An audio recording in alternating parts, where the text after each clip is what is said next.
కొడంగల్ ఎత్తిపోతల పథకానికి రాష్ట్ర ప్రభుత్వం అనుమతుల మంజూరును స్వాగతిస్తున్నామని బీజేపీ నాయకులు తెలిపారు.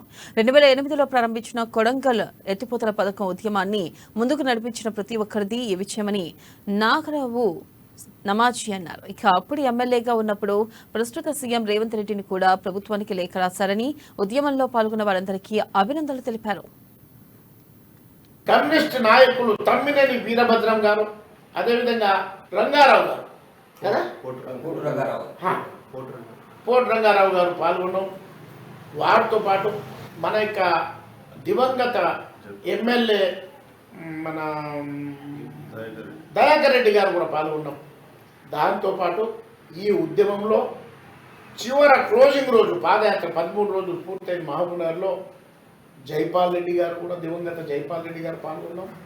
అదేవిధంగా మందేర దివంగత సరాబ్ కృష్ణ గారు, అదే రకంగా మాకు ప్రతిసారి రాత్రి ఇద్దరు